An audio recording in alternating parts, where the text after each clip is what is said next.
Students welcome to the business studies class. बेटे आज हम कर रहे हैं बिजनेस का chapter number 8 that is controlling. ठीक है, हम बिजनेस का चैप्टर नंबर 8 कर रहे हैं दैट इज कंट्रोलिंग। कंट्रोलिंग की बेटा केस स्टडीज आज हम डिस्कस करेंगे। तो फर्स्ट क्या है देखो, Ekta motors had set an objective of selling 1200 cars per year. Ekta motors ने क्या डिसाइड किया है कि वो उनका क्या ऑब्जेक्टिव है कि उन्होंने पर ईयर कितनी कार सेल करनी है, 1200 cars. Mrs Ekta Chawla is the managing director of this organisation. With a view to achieving this objective she worked hard to formulate plans. तो उसने बहुत ज़्यादा मतलब हार्ड वर्क किया। But at the end of the year it came to light that hardly 870 cars could be sold. जब end of the year हुआ तब उन्होंने क्या देखा कि ओनली कितनी कार सेल हुई है, 870। She compared expected and actual results and began to seek the causes of this deviation.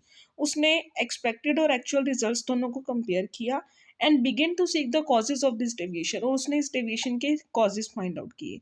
She arrived at the conclusion that the goodwill of the organization had suffered because of the negligence of the service division. Main reason क्या था कि service division की लापरवाही थी. She then took a firm decision to improve the performance level of the service division at all cost. So identify and explain the function of management mentioned in the above case. तो बेटा यहाँ पे इन्होंने पूछा है कि हम management की किस फंक्शन की बात कर रहे हैं।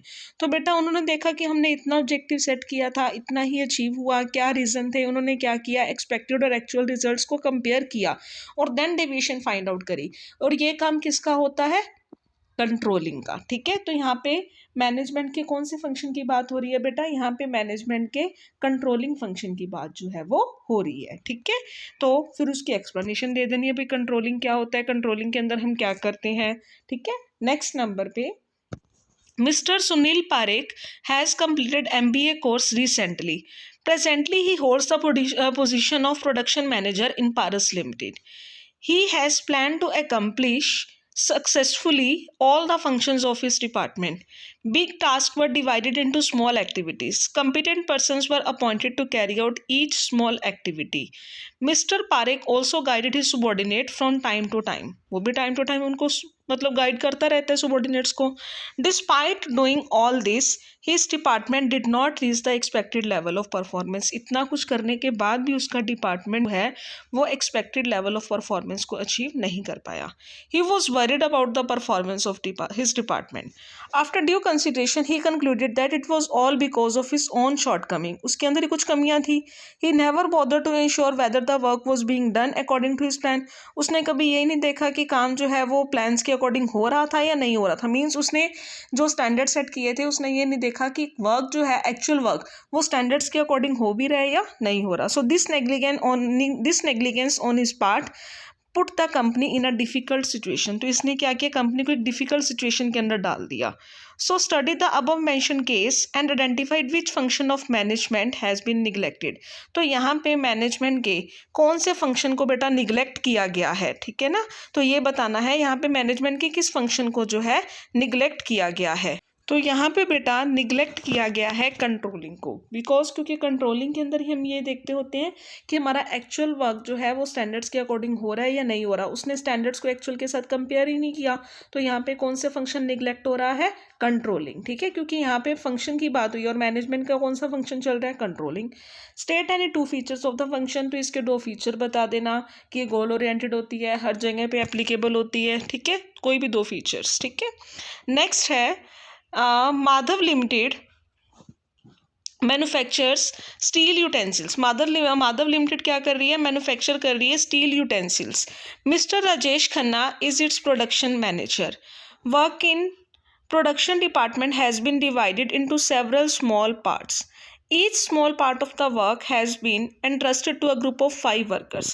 तो माधव लिमिटेड स्टील यूटेंसिल्स को मैन्युफैक्चर करता है. मिस्टर राजेश खन्ना जो है उसका प्रोडक्शन मैनेजर है. वर्क इन प्रोडक्शन जो है डिपार्टमेंट जो है has been divided into several small parts के अंदर डिवाइड किया गया है. Each small part of the work has been entrusted to a group of 5 workers. Production target of each group has been determined at 1000 units per month. Production target जो each group को दिया गया है वो कितना है, 1000 units per month. Besides, it has also been decided that if the actual production of a group ranges between 50, then this deviation will be looked after by the departmental manager. ठीक है. However, if the deviation is beyond this limit, अगर deviation इससे भी ज़्यादा जाती है, then it will be brought to the notice of the general manager. तो general manager के notice में लेकर आया जाएगा. So which step of controlling process has been shown in the above paragraph? Explain it. तो यहाँ पे controlling process के कौन से स्टेप की, कौन से कंट्रोलिंग प्रोसेस के कौन से स्टेप की बात हुई है? तो बेटा यहाँ पे क्या किया गया, परफॉर्मेंस स्टैंडर्ड्स जो हैं वो क्या करे गए हैं, सेट करे गए हैं. मींस यहाँ पे सेटिंग करी गई है, setting of performance standards.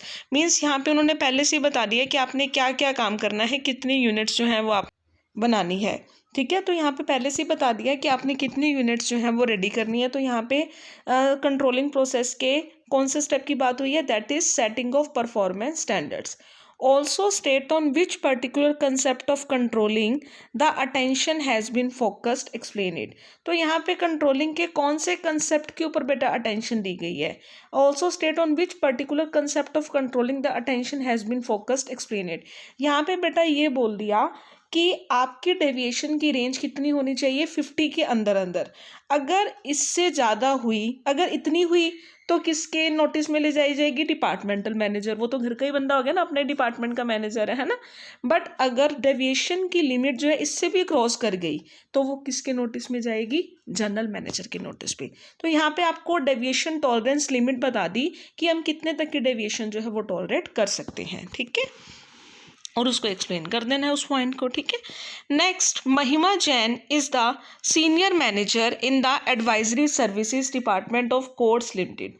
She regularly prepares performance reports of her subordinate as a part of the appraisal.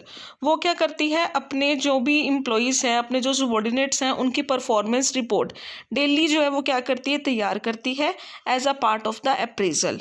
Identify the step of controlling process performed by her. तो यहाँ पे वो क्या कर रही है, उनको उनके सबॉर्डिनेट्स ने जो भी डेली रूटीन के अंदर काम किया उसको क्या कर रही है, चेक कर रही है, उसको मेजर कर रही है. सो वो क्या कर रही है, मेजरमेंट ऑफ एक्चुअल परफॉर्मेंस. यहाँ पे यही हो गया ना कि डेली रूटीन के अंदर उसके सबॉर्डिनेट्स जो भी काम कर रहे हैं उसको मेजर करने का काम करती है. So measuring of actual performance. Next, also explain briefly 2 more steps of the controlling process to be completed just after the step identified in A. बेटा सबसे कंट्रोलिंग प्रोसेस का फर्स्ट स्टेप तो यही होता है, सेटिंग ऑफ परफॉर्मेंस स्टैंडर्ड्स. ठीक है. Second number पे मेजरिंग ऑफ एक्चुअल परफॉर्मेंस, जो कि हमने यहाँ पे डिस्कस किया ए पार्ट के अंदर, है ना. थर्ड क्या होगा, कंपैरिजन एक्चुअल का स्टैंडर्ड के साथ. और फोर्थ के अंदर क्या होगा, कंट्रोलिंग. ठीक है ना, डेविएशंस को कंट्रोल किया जाएगा. ठीक है. तो यही 2 स्टेप्स जो है एंड में आफ्टर ए पॉइंट के बाद जो है वो करे जाएंगे. तो फर्स्ट में हमने डिस्कस किया कंट्रोलिंग प्रोसेस के 4 स्टेप्स ही होते हैं. Setting of performance standards, second measurement of actual performance, third comparison जो होता है स्टैंडर्ड का एक्चुअल के साथ, और फोर्थ नंबर पे क्या होता है, एनालाइजिंग डेविएशन. तो फर्स्ट स्टेप इन्होंने बोला कि कंट्रोलिंग प्रोसेस का कौन सा स्टेप है, ये वाला, that is measuring of actual performance. यहाँ पे क्या कर रहे हैं, मेजरिंग ऑफ एक्चुअल परफॉर्मेंस कर रही है. एंड नेक्स्ट 2 स्टेप इसके बाद कौन सी होंगे, दैट इज कंपैरिजन दोनों का, स्टैंडर्ड का और एक्चुअल का. एंड फोर्थ नंबर पे क्या होगा, एनालाइजिंग डेविएशन. ये दोनों काम जो है इसके अंदर करे जाएंगे. ठीक है. तो ये बेटा कंट्रोलिंग की केस स्टडीज हैं, बाकी हम आगे कल कंटिन्यू करेंगे. सो आज के लिए बेटे इतना ही. Thank you students, good bye.